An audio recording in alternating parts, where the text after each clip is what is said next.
Why study Western civilization?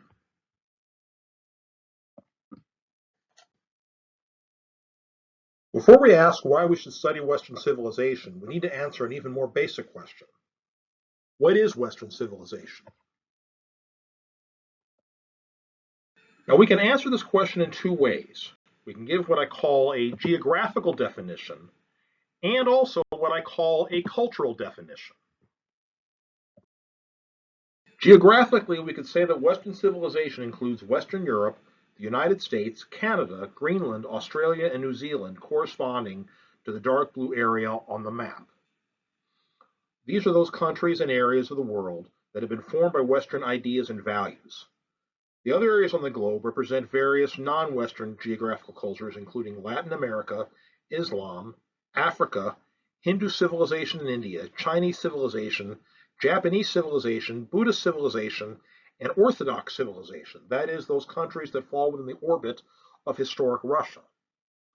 The geographic definition or designation, however, has some problems. First, it assumes that the various world civilizations follow clearly defined geographical boundaries. But the truth is that cultures and civilizations are much more porous than that. Second, it ignores the very global reach of Western civilization, something characteristic of modern times.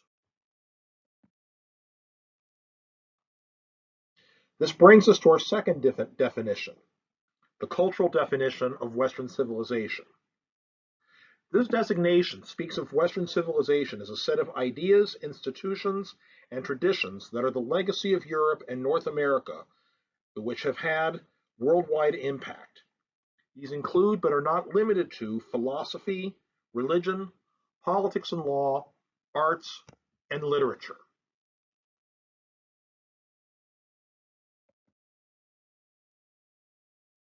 In philosophy, the Western legacy includes a vast array of thinkers from Greek antiquity to the modern era.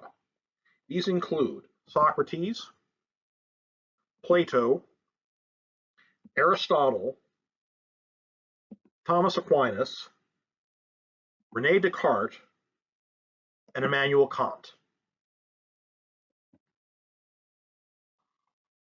In religion, Western civilization is characterized by three Abrahamic traditions: Judaism, Christianity, and Islam. The first two provide the spiritual and theological foundation of the Western religious mentality, as expressed in the Old and New Testaments and the subsequent development of theology and ethics. Whereas Islam, while not foundational to Western thought, nevertheless exerted considerable influence, especially during the Middle Ages, in the areas of philosophy and science. In the field of politics and law, we have a varied collection of institutions, persons, and events. These include the institution of Athenian democracy, the political philosophies of Plato, Aristotle, and in the Roman tradition, Marcus Tullius Cicero. In the Middle Ages, we again encounter the political thought of Thomas Aquinas, the pivotal event in English political and legal history known as the signing of the Magna Carta, and in modernity, we have the very influential philosophies of John Locke and Jean-Jacques Rousseau.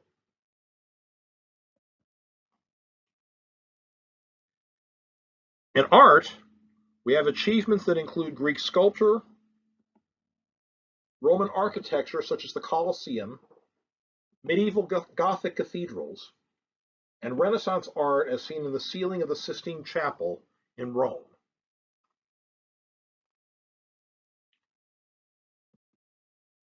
Finally, in the field of literature includes a veritable treasure house of great texts that have formed the Western consciousness. These include the very ancient Code of King Hammurabi, the Jewish and Christian scriptures, the epic poetry of Homer, the meditative and speculative writings of Augustine, and the poetry of Dante Alighieri.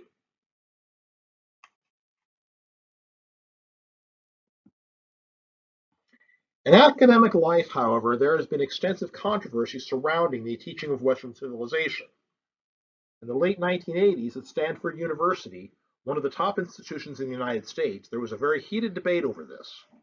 There was a loud and emotional call for replacing the standard Western culture core curriculum, which focused on many of the figures and events I just mentioned, with a new curriculum which included works addressing more contemporary and, one might say, politicized issues of race, class, and gender. In the end, the Stanford faculty did just that and established their culture, ideas, and values curriculum.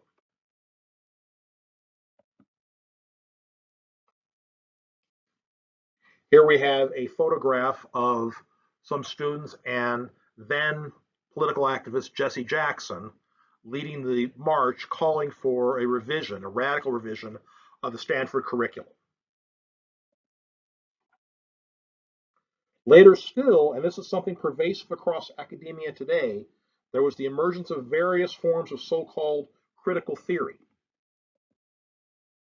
Critical theory is an umbrella term that basically refers to, as the term implies, a critical as opposed to a sympathetic approach to the cultural legacy being studied, in this case, Western culture and civilization.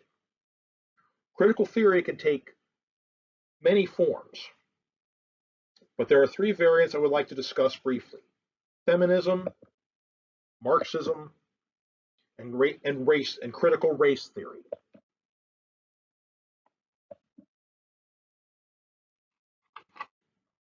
The first of these, feminism, assumes a pattern throughout history of oppression and marginalization in regard to sex and gender. Typically, feminism finds a home in women's studies programs at colleges and universities. As an academic school of thought, feminism looks at culture, that is, history, literature, art, religion, and other things, through the lens of oppression and marginalization. Furthermore, it seeks to recover and give precedence to the experiences of women and what are called sexual minorities in its study of various aspects of cultural history. Now, let me say that this recovery is not a bad thing in itself. If a liberal arts education is about learning about the various aspects of human experience as expressed in the stuff of culture, then it stands to reason we would want to know the particular experiences of women. If there is a fault in feminism, I think it lies in its assumption of patterns of oppression and marginalization. Perhaps these patterns a scholar finds in the past are merely projections of their contemporary experiences upon the past. Just something to think about. The second of these, Marxism, assumes patterns of oppression in regard to socioeconomic class and looks at history and culture through this lens. It gives preference to the experiences and perspectives of the proletariat, the working class. Again, this preference is not in itself a bad thing. The problem I see with Marxism is its philosophical materialism and reductionism, which reduces the significance of all things to economic class warfare. For example, a Marxist approach to church history would not see any real significance in theological ideas, spirituality, or liturgy, except insofar as these mask the oppression of the lower classes.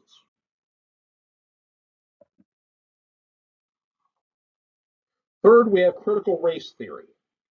This approach assumes a race to be a social construct, and by that it means that racial distinctions are created by those in power in order to exercise hegemony and marginalize those of different races.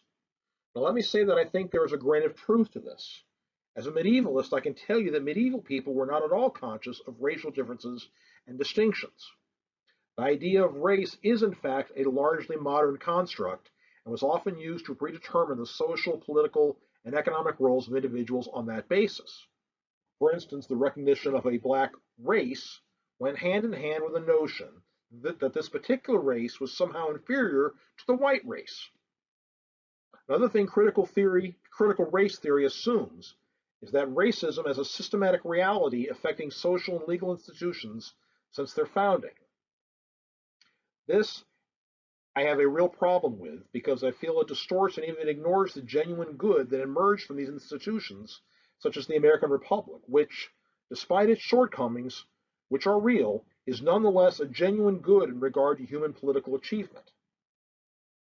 A third thing critical race theory does is explore how racism continues to influence attitudes and behaviors of even well-meaning people.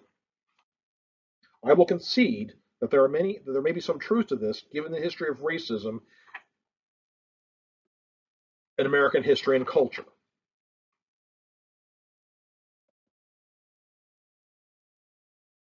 Given the controversy surrounding the teaching of Western civilization, is there a good reasoned justification for studying Western civilization? Do we simply dig our heels in, so to speak, in a reactionary sort of way against the criticisms and ideological challenges that present themselves? One eminent academic by the name of Robert George, who teaches at Princeton University, has this to say. George writes, by any standard of measure, the intellectual, moral, religious, political, economic, scientific, technological, artistic, architectural, and literary achievements of the West are extraordinary. It would be foolish not to study them, examine their roots, and explore the complex relationships among them, such as the relationship between Western religious ideas and the developments of science.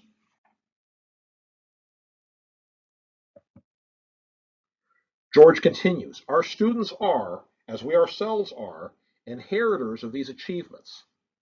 Their culture, and thus their lives, have been shaped by them.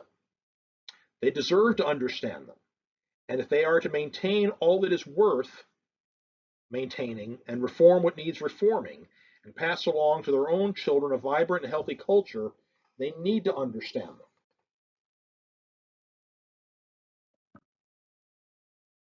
George makes several important points here. First, he emphasizes the extraordinary nature of Western cultural achievements. They are worth studying for their own sake. Second, he indicates the obvious fact that all of us in the West have been shaped and influenced by these achievements. Thus, our own self-understanding is in large measure depends upon understanding the achievements of Western civilization. Finally, George maintains that any kind of genuine reform of the shortcomings of these achievements depends upon understanding the achievements of the West. We could perhaps put it this way. The West is the culture we have inherited, warts and all. It is not a question of whether the Western legacy will be transmitted, but rather how it will be transmitted. Will it be handed on in such a way that its genuine and noble achievements can be understood, accessed, and enjoyed by all, or will it be handed down in a distorted, ideologically skewed form?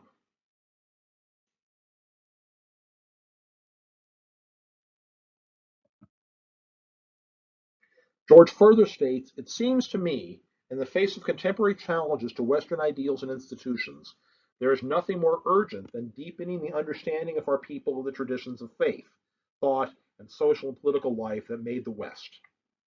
Does this mean that we should neglect the study of non-Western traditions or denigrate their achievements? No. That would be a decidedly un-Western thing to do, since a cardinal tenet of Western philosophy is to embrace truth and value wherever they are to be found. We mustn't fear teaching our young people about other cultures, but we should not disdain to teach them about their own. He further writes, it is a tenet of Western thought that the whole world, indeed the whole of reality, is to be explored, investigated, reflected about, and to the maximum possible extent understood. Furthermore, wisdom is to be cherished no matter its source. That is why ethnocentrism and chauvinism are antithetical to the Western tradition, though there are certainly people in the West who have fallen into these errors. And so, as recent popes, among others, have taught, there is much to be gained from engagement with Islam, for example, and the great religious traditions of the East, such as Hinduism and Buddhism. The West is truer to itself when it is open to such engagement.